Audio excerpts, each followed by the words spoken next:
bi wax nga ko suba la à partir de 19h bien entendu dinañ ko gën a faram-fàcce incha allah ci info matin bu suba bu soobee borom bi. alors bu ñu ñëwee ci actu commenté xam ngeen ne li gën a fës ci xibaar yi daanaka sax ci week-end bi mais également tey li gën a fës ci journaux yi bokk na ca nag note bi nga xamante ni bu ñu dégradé maanaam note bu wàcc bu Sénégal loolu nag agence Moody's daal di koy rek fësal gis ngeen ci biir yéenekaay yi jëwriñ ñu dénk wàllum koom gi ne d'accordul ak li ni mel am ñu ca ne sax faw ñu daal di teg benn agence de notation africaine loolee la ñuy waxtaanee tey ci actu commenté bien entendu donc Daouda Mine yow lañ ci rek daal di àndal ci ndorteel bi lan mooy sa xalaat ci loolu. jéena ba dëgg yàlla affaire waxal rek. économie moom wax dëgg yàlla. baal ma nag yow yem ci loolu c'est pas ma tasse de thé dama li ma sama xam-xam da cee bariwul dara. donc c'est gestion de notation. c'est bien de reconnaître que xamoo si dara. waaw xaw ma ci lu bari de. xaw ma ci lu bari de donc bu may wax en profane laa ciy wax. et c'est juste pour m'interroger parce que su fekkee ni dañ ne notation bu Sénégal dañ ko abaissé. dafa wàcc et c'est la deuxième fois ñu ni dafa wàcc.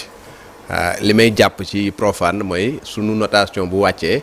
donc même institutions yi nga xamante ne ñoom ñoo ñu war a lebal xaalis dañu war a réticent à l'idée de donner de l'argent au Sénégal. mais malgré tout on se rend compte que le Sénégal est toujours crédible. et que pas plus tard qu'hier. levé nañu 450 milliards. ci marché régional bi. donc moi ça me pousse en tant que profane à m'interroger notation boobu nga xamante ne nañ abaissé wu na. bon ban njeexital la am. voilà jusqu'à présent yàqalaguñ dara on se rend compte que Sénégal mi ngi lever des fonds. mi ngi lever des fonds voilà sénégalais yi nekk à l'étranger mu ngi noonu et barki Dembo Ndiaye. voilà barki Dembo Ndiaye avec le FII Sénégal bi fi amoon également. bon li nga xamante ne le premier ministre wax na ko engagement yi nga xamante ne les gens se sont engagés à financer. 13 000 milliards yu nga xamante ne nee nañ dañ koy jox Sénégal je me pose des questions dëgg yàlla en profane encore une fois parce que c'est un domaine bu nga xamante ne maîtriser wu ma ko trop. merci beaucoup Daouda Cheikh. mais c'est pas une bonne nouvelle wax dëgg fa yàlla ñu dégradé sa note et je pense que c'est ce qui justifie la sortie du ministre des finances est-ce que génn na weddi na ko parce que conséquences yi aussi baaxul ci réew mi parce que suñu dégradé sa note comme ni ko Daouda waxee déjà pour ñu lebal la day métti te c'est vrai instant bi Sénégal mi ngi tourné ci marché sous-régional da ngay dem di lebu ji foofu mais ça tu le fais aussi à des taux extrêmement élevés par rapport ak sa note su baaxee FMI nga nekk ak moom ci ay programme foofu bor yi ngay am taux bi ak taux bi ngay am fële du benn qui veut dire que déjà que sunu dette bi c'est extrêmement lourd dafay gën a diis te je pense que loolu c'est pas une bonne nouvelle moom moo tax ministère des finances le ministre des finances génn di contester li nga xamante ni moom la ñu que c'est biaisé moom la ñu noté que jaarale wuñ ko ci yoon li fi am aussi je pense que wax dëgg fa yàlla jaru ko li am mooy fexe ba génne Sénégal ci jafe-jafe bi mu nekk parce que yëf yi aussi processus la mi ngi wàcc di gën di wàcc et ça c'est pas bon pour l'économie du pays peut-être que après les gens vont te dire ah non on va parler de souverainisme waaye ñun mën nañu demal seen bopp nañu téye seeni xaalis je pense que ça ne se passe pas comme ça je pense que réew soxla na lépp soxla na ñi nga xamee ni ñoom ñoo nekk ci dëkk bi mën a dugal seen xaalis ñu mën ci jëriñoo waaye tamit soxla nañ tamit xaalis bi nga xamee ni dafay jógee bitim réew di dugg ci biir réew mi je pense que loolu moom mooy gën a solidifier sunu économie mais il faut pas en faire des antagonismes xëccoo boo xamee ni duñu jëmal fenn je pense que nañu travailler jéem a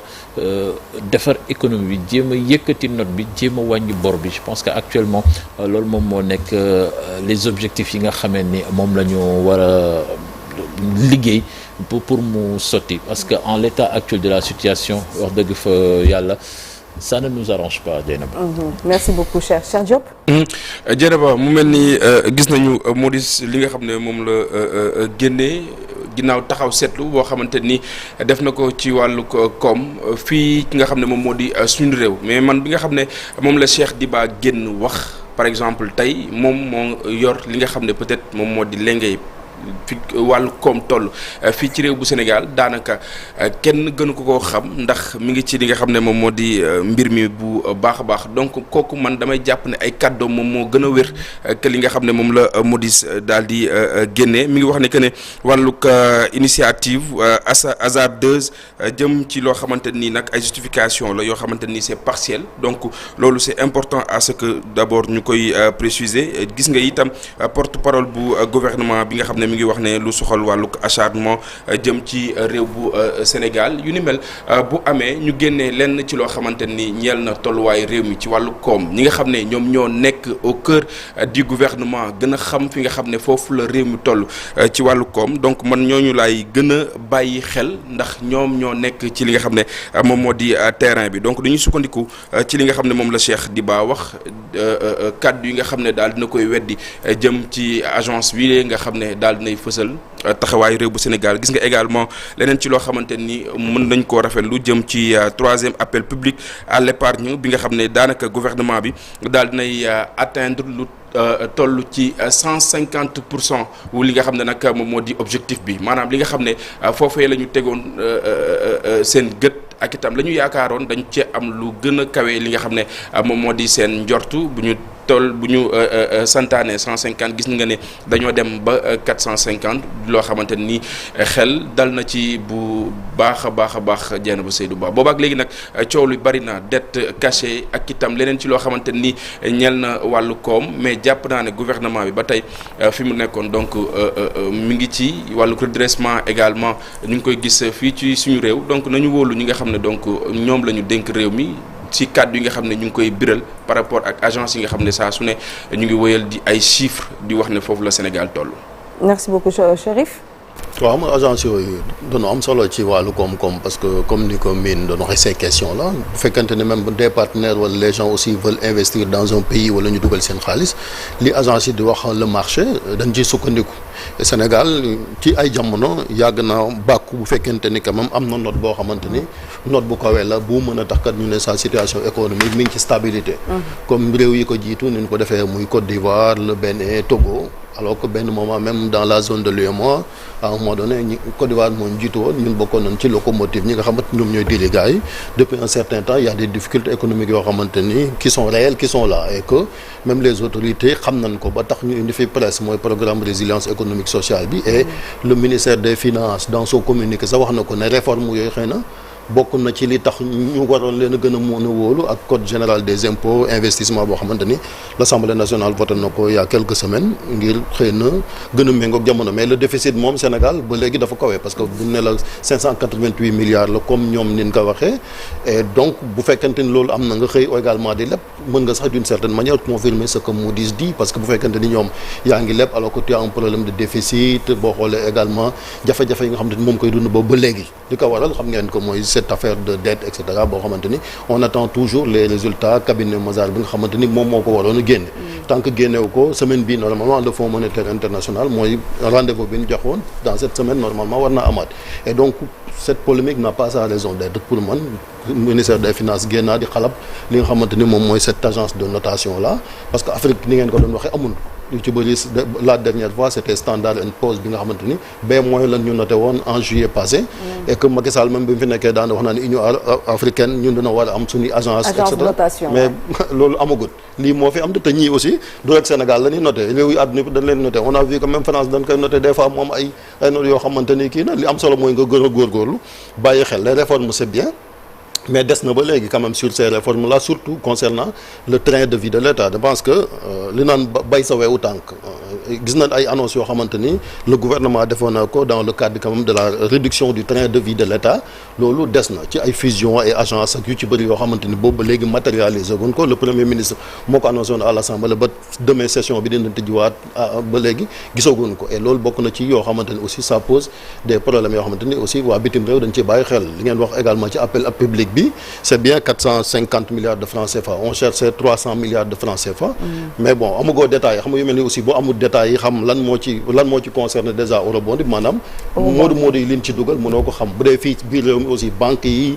ñaata lañ ci dugal wala yeneen yoo xamante ne ay particuliers lan bëggoon cee dugal xaalis pour nga mën ko commenter wala même dans la sous-région yooyu yëpp quand même ci 450 milliards ça ne veut pas dire que moodu yi ñoo dugal 450 milliards maanaam c'est une partie parce qu'on avait dit que 100% yi les 90 mooy financement endogène 10% yi moom la ñuy wuti ca 10% yooyu ci biir aussi amoon na li nga xamante ni moom mooy eurobond bi donc le ministère des finances ak le ministère de l'économie ñoom ñaar aussi am nañ ci responsabilité parce que def nañ fi sorti la semaine passée sur RFI c'était Abdourahmane Sarr qui était également sorti di critiquer bii passé c'est Cheikh Diba ñoom tànn mi ñoom lañ dénk comme Sénégal donc aussi on peut même s'interroger sur seen compétence wala seen volonté parce que benn moment aussi doo jël lépp rek xalab ko ñi nga xamante ni moom mooy agence de notation alors que ñoom dañ leen fi teg aussi pour li nga xamante ni mooy koom gi métti na mais ñu commencé quand même redressement bi nga xamante ci la nekk et loolu lépp bu weesoo mobiliser tous les Sénégalais soxna Dieynaba parce que réew mi dafa toll foo xamante ni je pense que c'est pas une question de parti kese il faut ñu képp koo xamante ni am nga compétence wala nga am yéen a dugal ci xaalis mais bu fekkente ni da ngay gouverner am ñoo xamante ne nga da nga leen di beddi Sénégalais yi xam ne ñoo xam ne xëy na mën nañoo banque seen loxo di seetaan alors que situation bi toll na foo xamante ni tous les Sénégalais ñoom lañ war a mobiliser parce que ce qu'on voit dans ce pays là quand même c'est triste parce que su fekkente ni note wàcce na note Sénégal tu vois des gens qui jubilent parce que xëy na loolu c'est bu loo xamante ni waaw c'est très dommage parce que foofu la réew mi toll alors que je pense que situation tout le monde la vit cette situation là toll foo xamante ni ce patriotisme là ñëpp ci war a mobiliser mais ñi jiitu nag ñoo war a quand même lancer cet appel là ba nga xamante ni ku ci nekk fa nga nekk di nga mën a dugal sa loxo pour qu'on puisse faire face à cette situation là moom moo gën quand même ku ci nekk ñii ngay jubilé fee ñi ngi di bàkku te boor moom kenn du ci jubilé parce que dañ koy fay te bu fekkente ni agence de notation ñi ngi wàccee aussi Dieynaba taux bi day gën a yokk boo xoolee les 450 milliards yi à quel prix lañ ko lebee loolu aussi di nga xam ni bokkut bu fekkente ni sa note baax na bokkut bu fekkonte ne am nga programme ak Fonds monétaire international. merci beaucoup de façon si kanam dinañu waxtaanee li ni mel ak suñu naataango Abdou Diaw journaliste wax naa ko économiste nekk directeur publication magazine bi di le marché dinañ ko gërëm faram fàcce ak moom ci kanam incha allah merci beaucoup kon les gars ci actu commenté ñu ñëw ci beneen ponk un jour au Sénégal un jour